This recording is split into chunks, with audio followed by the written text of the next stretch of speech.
ადგილობრივი ხელისუფლების ცნობით მონაკოში საცხოვრებელ შენობასთან ასაფეთქებელი მოწყობილობის გააქტიურების შედეგად 3 ადამიანი მძიმედ დაშავდა. თავდამსხმელი კი საფრანგეთში გაიქცა. ფრანგული და უკრაინული მედიის ცნობით დაშავებულები უკრაინელი მაგნატი და მისი ოჯახის წევრები არიან.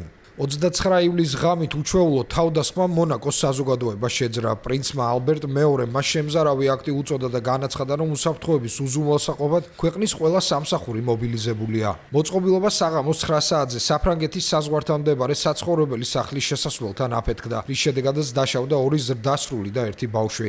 ისინი საფრანგეთის საავადმყოფოებში გადაიყვანეს. სახელმწიფო მინისტრ მირმანდის თქმით, ეჭვმიტანილმა ფეხით გადაკვეთა საფრანგეთის საზღვარი. როგორც ჩანს, შენობის შესასვლელთან ასაფეთქებელი მოწყობილობა იყო განთავსებული, რის შედეგადაც რამდენიმე ადამიანი დაშავდა. ერთი ადამიანი გაიქცა ქალაქ ბოსოლეისში, ჩვენ შევძელით მისი ამოცნობა კამერებით.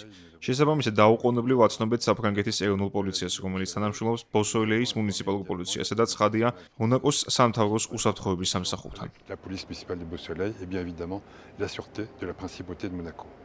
მონაკოს მთავრობის უმაღლესმა წარმომადგენელმა სახელმწიფო მინისტრმა კრისტოფ მირმანდმა ჟურნალისტებს განუცხადა, რომ საფრანგეთისა და მონაკოს ხელისუფლება ეძებს თავდამსხმელს, რომლის მოტივიც ჯერჯერობით უცნობია. საფრანგეთის ეროვნული პოლიციის წარმომადგენელმა განაცხადა, რომ საფრანგეთის პოლიცია ეძებს ეჭვმიტანილს და თანამშრომლობს გამოძიებასთან. ფრანგული მაუწყებლის BFM-სა და უკრაინული საინფორმაციო საიტის უკრაინსკაია პრავდას ცნობით დაშავებულთაგან ერთ-ერთი უკრაინელი სამშენებლო მაგნატი ვადიმ იარმოლაევია.